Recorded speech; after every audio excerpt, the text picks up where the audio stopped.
Hi everyone, my name's Michelle and I'm Mama Loves You GB here on FlossTube, but also over on Instagram and Etsy as well. Welcome to the Sunday morning briefing. It is sometime in early February. I'm thinking around the 6th. I think it's the 6th, and we're in the early 60s for the FlossTubes.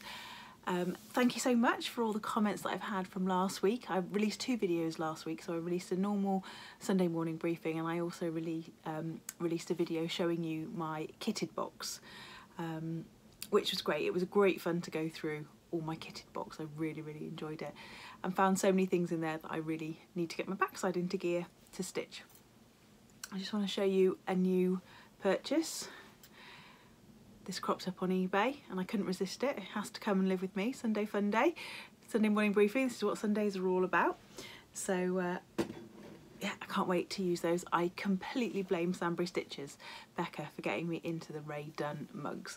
There's starting to be a few more Rae Dunn pieces in TK Maxx over here now, so I'm hoping it's not going to be very long before we can start getting the mugs a little bit more easily. The candles you can kind of find now, provided somebody hasn't gone and bought them all to sell on eBay, but the mugs are still pretty hard to come by, so yeah.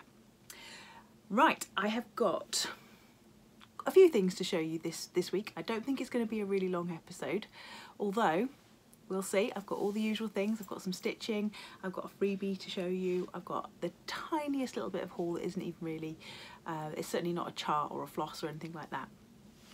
But just a little bit of life update. So as you know, it was my uncle's funeral last Monday, so Monday just gone, and I was back in the Cotswolds for it. Spent a nice weekend with Mum and just sort of getting ready and getting the last few bits done. So, you know, really exciting things like a tip run. We still had a tip run to do, all those little bits and pieces that they just need to go to the tip, unfortunately. It's nothing personal, no personal items, it's just stuff from a house. So we went and did that.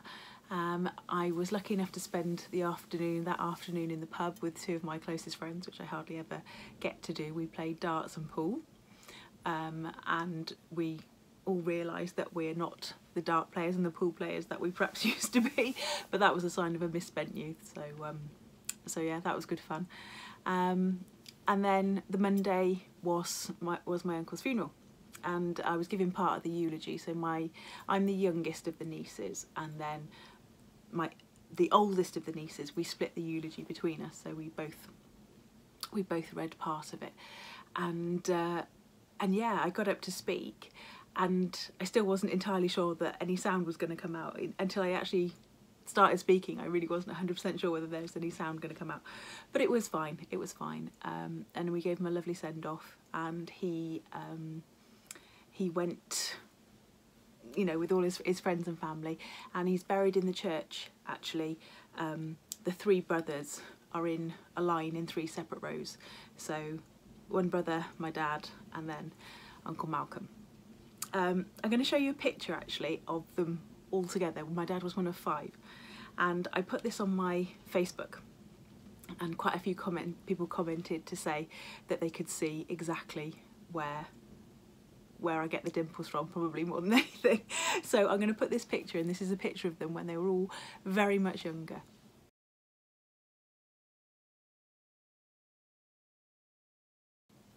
And the other thing that we had to do on the day of the funeral was to split up the dinner service. So my uncle, he'd always lived by himself, but he had inherited his parents' dinner service. Now, a lot of the pieces were cracked or broken, and nobody really has got any room for a big dinner service anymore. So what we decided to do was that each family member would take a piece of the dinner service, and that would probably cover all the decent parts. So some people had tureens and serving dishes, plates, whatever they felt that they could house in their home, and we decided that we would use them at Christmas. So I came away with the smaller of the 2 platters, mainly because this is the one with the smallest crack in it. So it's I don't think it's anything amazing. It's a Welbeck opaque china, and you know, we'd contacted all the proper people about it, and they said no, you just can't sell dinner services for love nor money. Now most of them end up broken up, so we decided, yeah, we're all going to have a piece each. So this, from now on, this is going to be my turkey plate for Christmas. So so yeah, we all had a piece each. Right, what else? I think that's it. I think that's it for Life Update. This week I've not done a massive amount of stitching because I've just been so tired. I thought I would get more done over the weekend, but little jobs take up a long time, and I didn't really get that much stitching done. So I'm going to show you what I have been working on, what I've started. I've got a bit of an update on the antique piece that I showed you last week, so I'll tell you all about that. A little tiny bit about plans. As I said, I've got one small piece of haul, and we'll go from there. So, in no particular order, I started this, which is the second piece in my 12 Days of Christmas stitch along that I'm doing with Chrissy, finally a farm girl, and it's called hashtag 12 days in 12 months. I'll put the proper hashtag along the bottom. I think it's something like that, 12 days in 12 months. Can you hear the rain? I don't know if you can hear the rain and the wind. It's absolutely blowing a hoolie at the minute. So the first block, the partridge, I did in January, and so I decided to get on and get the second block started as well. So I've just got the red to do, and I've got there's a few tiny little highlights of white to do as well. Now this chart that we're doing as the 12 Days of Christmas is on the Silk app, and it's by Vivienne, who goes on there by Vivsters. Now I'm not entirely sure whether you can get this chart elsewhere, whether you can get it in a hard copy elsewhere or download it anywhere else, but if you use it on the Silk app, you can basically cross off stitches, store your progress, that sort of thing. So if you haven't seen the Silk app, I would definitely recommend having a look, especially if you like to use digital charts. So that's where I am. This is a piece of 36 count that I hand dyed, and I'm just doing it 1/2. Technically the project is full coverage, but this is why I dyed the linen this particular colour, because I didn't want to do all of the full coverage inside each of the blocks. So the chart, and I'll put a picture of it up here, is in 3 blocks of 4. That's right, but I think I might do mine in 2 blocks of 6. So I might do mine long and thin. Partly because I like long, thin stitchy pieces when they're framed, and partly because I thought, should I make it into a drum? And I don't know, so I thought I'll leave it hanging, and then I'll come to a decision once I finished it all as to whether I finish it into a drum or whether I finish it into something that's going to be framed for Christmas. So I'm just stitching it in the called for DMC. There should be some colours in the centre of these red here, but I just haven't completely decided whether I'm going to go with the chart and put a slightly darker red in, or whether I'm going to do something different. So there was that one. So that was a start, and it's very nearly a finish for that one. And then I shall do the 3rd block in March, and so on. That is the plan. The other thing that I have stitched on, and I'm afraid these haven't been ironed, is my temperature typography. So I have finished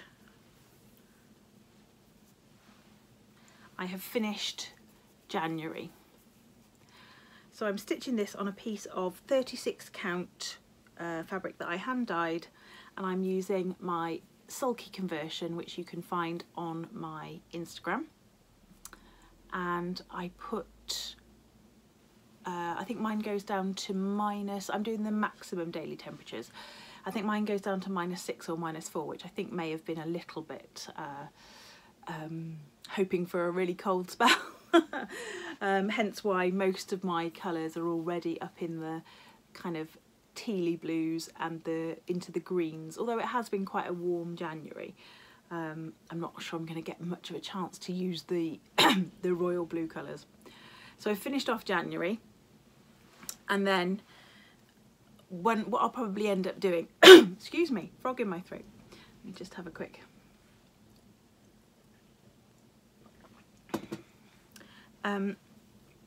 What I'll probably end up doing, which I think I found the best, is that I record the temperatures all the way through the month, and I'll probably stitch it every other week. So I'll just do 2 weeks progress, and just stitch the month in 2 goes, because I just found it a little bit fiddly getting it out every day, and it's much easier to do once you can see where you're going with it. And then the other thing that I started, now did I bring the chart up? Yes I did, was for Winter Cross Stitch Camp, hosted by Sherry, who is Colorado cross stitcher, and I decided that I was going to do this chart, which is called Quaker Block Print by Threadwork Primitives, and I was going to do it in Black and Teal by Valdani, and I was going to do it on Picture This Plus vellum, 36 count. Now I decided when it actually came to start stitching it that I didn't want to do it on the Picture This Plus vellum, because I wanted to do 2 strands to get the really nice colour of the teal to show through, and I find 36 count Picture This Plus too tight for 2 strands generally. So I decided that I was going to use the other side of my hand die, and this is a Zweigart, so it is just that little tiny bit looser, and so 2 strands is okay. So you can see that I've just kind of left my thread halfway through. Now that looks, to all intents and purposes, like it's black, but it isn't. You can see, if I hold it up really close, maybe if I put it in the light from the, got the big light on again, yeah, big light, maybe you can see the little bit of the teal showing through. When you see it in person, i.e. not in a weird light, it does, you can really see the teal colours to it, and that's probably not too bad, but the fabric looks a bit weird. And so I've started to get into the letters. I'm 1 stitch off over here, all to the good. It's still inside the border, but I can't for the life of me work out why. So I might need to just have another recount, and I can't for the life of me work out why, but never mind. So that has got to be finished at the end of this month to enter into the Winter Cross Stitch Camp programme, if you like. If I don't want to enter it, then I can finish it whenever I like, but it's not very big, so it'll probably get finished pretty soon, and it's quite a nice stitch for school actually at lunchtime, although there hasn't been much lunchtime stitching going on this week. It's been busy, really busy. Okie dokie. Now this is going to be a blast from the past, and I was sort of shamed into this, not because the person was attempting to shame me into it, but because I shamed myself into it. And I can't remember how the comment came up, but it was to do with this. It was to do with the EF sampler, and it was to do with the stitch along, and I was probably to do with the 12 Days of Christmas stitch along, and it made me think, oh, why am I starting another stitch along with folks when I haven't even finished the one that I started 12 months ago or even worked on it since January. So this commenter mentioned the EF cell, and I was like, yes, that's not my finest hour, starting a stitch along and then just not mentioning it for 12 months. So what I decided to do is something that I've never done before. I've never done the whole 25/7. I've never done a little bit of work on a bigger project every day. I'm very much a fits and starts person. I'll do a load and then I'll put it down for ages, and then I'll do a load more and then I'll put it down for ages. And probably it still works out about the same time frame as it ever would have. But I decided that I'm going to do a 25/7. So I can't remember where it started. I do apologise. I can't remember the person who started it, but I know Michelle Bendy's done it for a couple of projects last year, and she got a couple of really nice big finishes. So you do either 25 stitches 7 days a week, or you do 25 minutes 7 days a week. So I'm going to be doing 25 minutes, although I've actually really enjoyed getting back into it, and I've probably done more like 40 minutes to an hour every day on it. So this is the EF Sampler 1864, and this was in Sampler and Antique Needlework Quarterly magazine. Now it doesn't tell me on here the actual issue, but if you go back through my Instagram, if you're interested, if you go back through my Instagram where this is pictured, I know it does say the issue, and if I've got time I will look it up and put it on the bottom. And it was charted, as you can see there, by Vicky. Vicky is Needlework Press, so it was charted by Vicky, and well, in fact it was charted by Christy and Vicky. Now I know Vicky is definitely Needlework Press, but I know there's two ladies involved with Needlework Press as well, so apologies Christy if you are the other half of Needlework Press. And I've just always loved this. And I'd started up here with the alphabets, and I'd come down and I'd kind of got a bit stuck here because I just got really fed up with these kind of confetti heavy rows. And what I really wanted to do was get down to that cow. Really just wanted to get down to that cow. I should have started in that bottom corner. So what I did with my 25 minutes or 40 minutes or whatever it's been is I have just basically stitched my way down to the cow. So this fabric is not really showing up brilliantly. It's a 36 count Victorian Motto sand, and I'm stitching it with one thread of the called for DMC. Now it does show up better in person. So all I had to do, I didn't have anything below there. So what I had to do was do a few stitches on this really confetti heavy motif, which I just wanted to get it measured really. And then I came down into this motif here, which is a little house, which is okay because there's a few more stitches of each colour there. And then I've got down to the cow. So just doing that has actually kind of reignited my love for this stitch. I just really had got stuck on those very confetti heavy areas, and yeah, so I'm down to the cow now. So then that gives me the choice of working down the bottom in some more sort of straightforward, few more stitches of each colour areas, or doing some work on these banners, and I'll probably just do a bit of both. I'll probably switch. Whether I'm going to stick with this project until it's finished with my 25/7, I don't know. I'm going to do February, the rest of February, and see where I get to, because I really do like it and I can't wait to have it finished.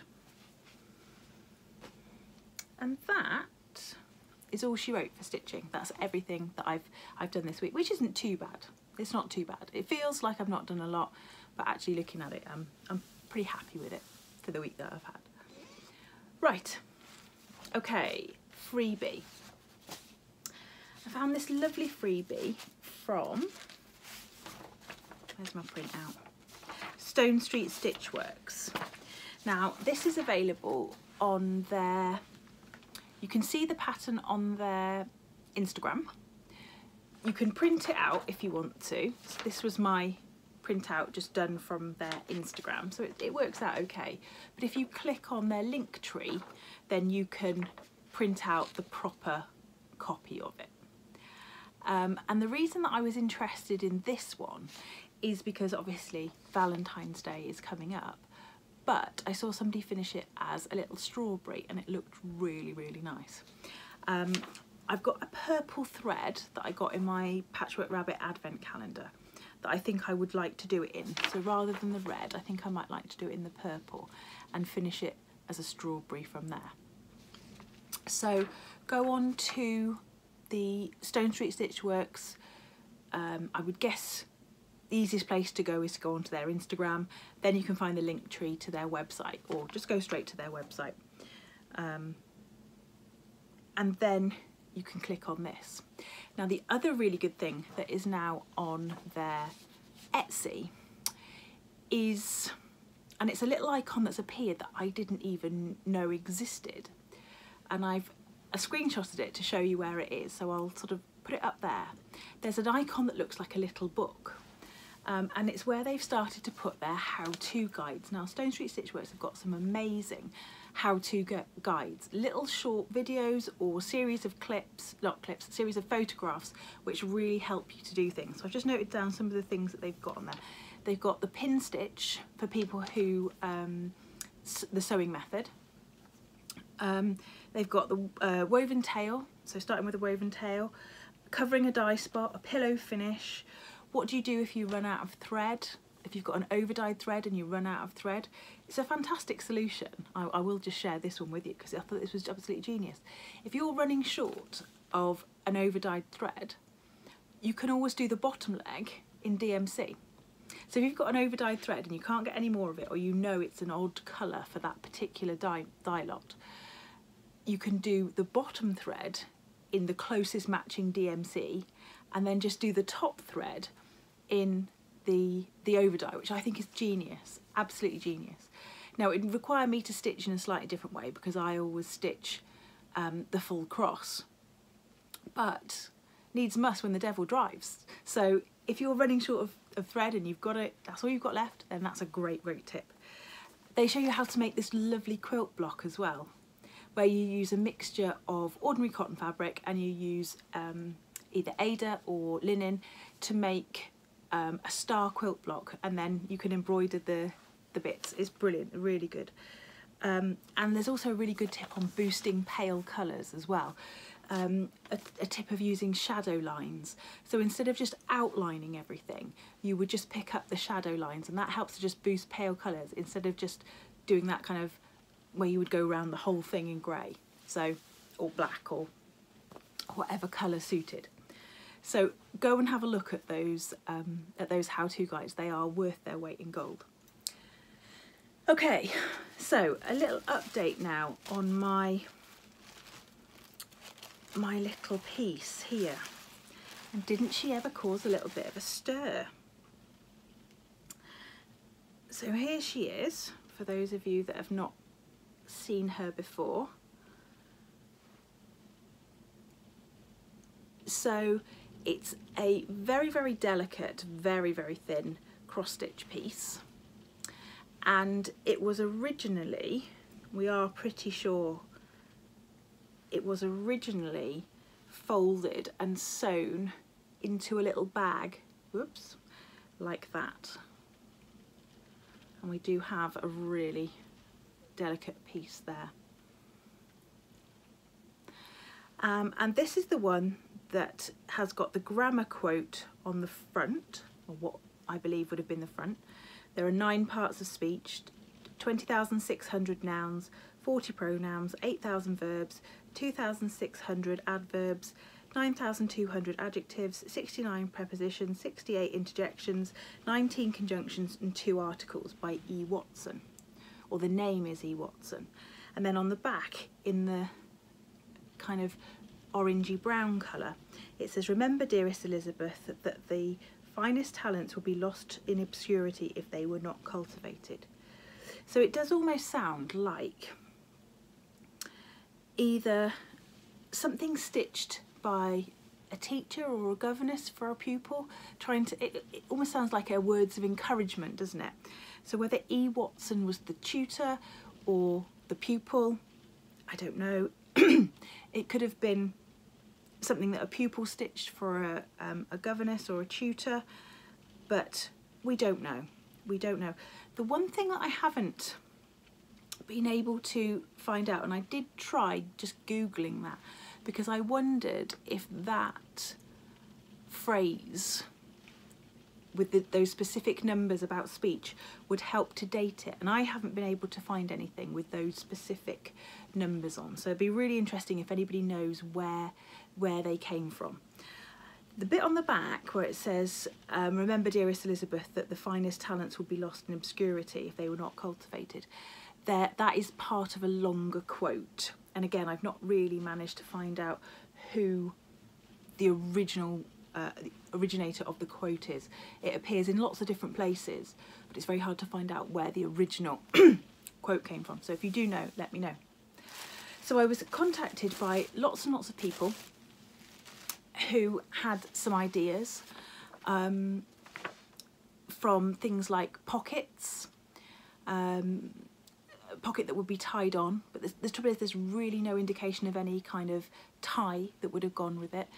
Some almost like a stomacher pouch, or something that would fit in the top of a dress.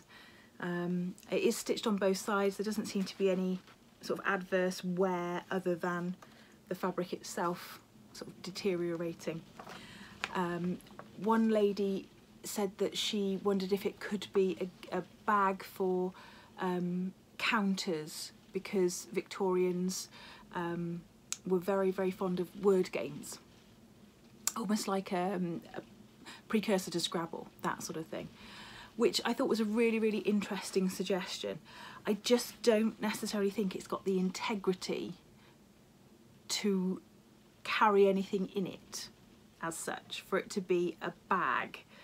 It could be something that sat on a table with something in it, most definitely, but I don't think it would ever have been strong enough to carry something in it.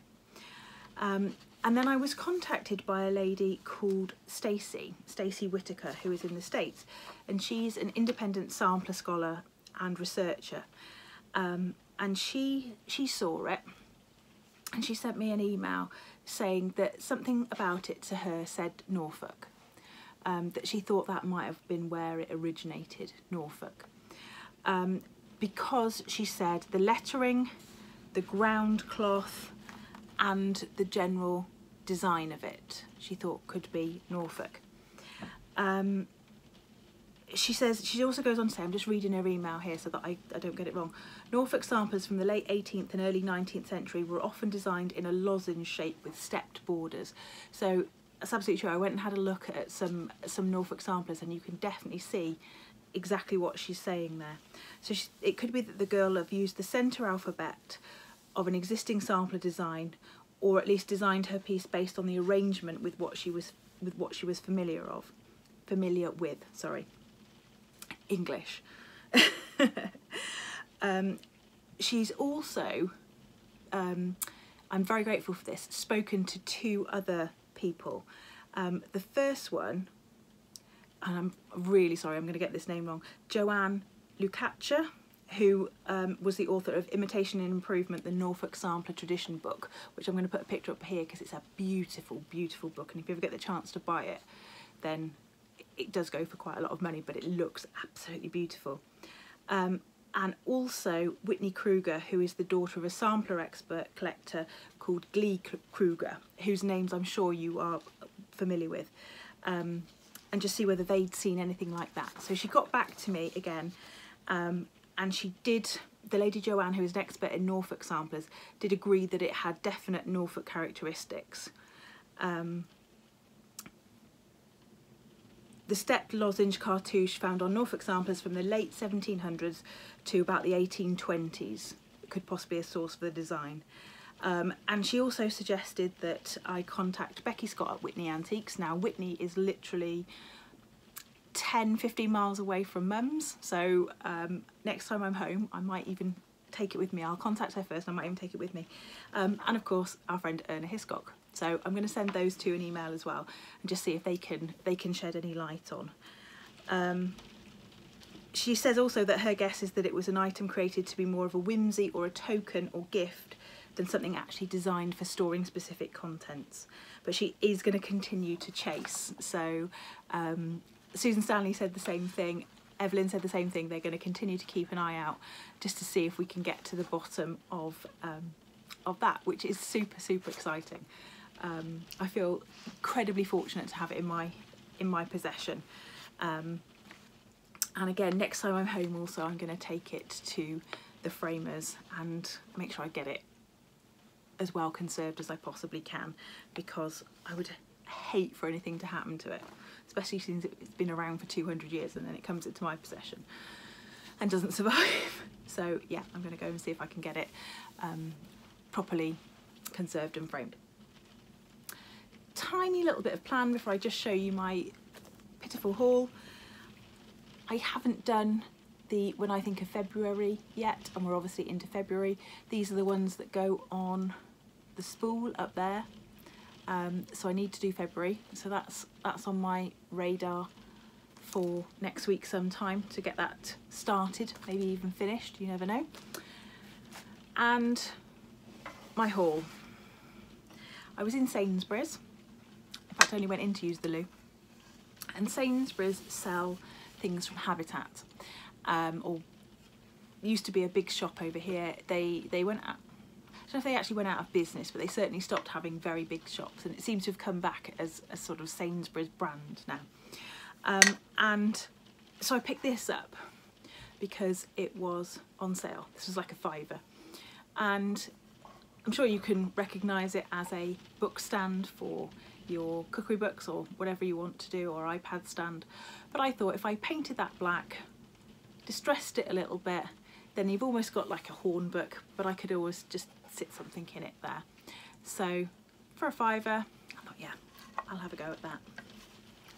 I'm not doing too bad on my no chart purchases, although I have to say I have just ordered, who have I just ordered? Rebecca Aldridge, and I'll put a picture up there, from Fox and Rabbit, because I've been watching a lot of Karen and Bren's videos, and it's in the background, it's literally in the middle of them in the background, and I loved it when it came out at market, and I didn't buy it at the time, and now every time I see it, it's doing my head in. I've got to buy it, I've got to buy it. And I also bought another Hands Across the Sea chart, the other one that I've got the Amy Mitten threads for. I've got the threads for Ada Rose Featherstone, and I've also got the threads for the very long thin one, whose name I'm going to have to put across the bottom because I can't remember that either.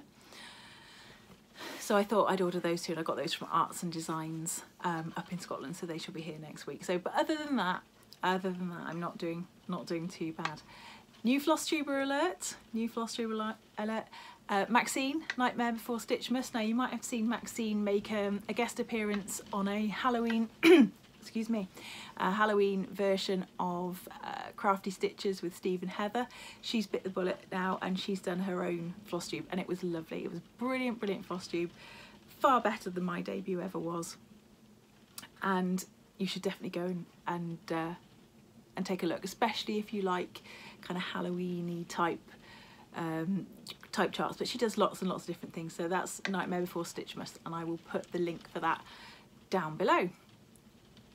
And that's it, I think. I have been watching quite a lot of FlossTube, Joyfilled Stitcher, Brenda and the Serial Starter. Who else have I been catching up with? Karen and Bren from Fox and Rabbit Designs. Yeah, I've watched a bit more FlossTube this week than I normally would, but fabulous. Love it all, love it all. I'm going to stop. This is the point where I get to and I start waffling, so I'm going to stop. I will see you next week. Stay classy, Stitchers. Take care. Bye bye.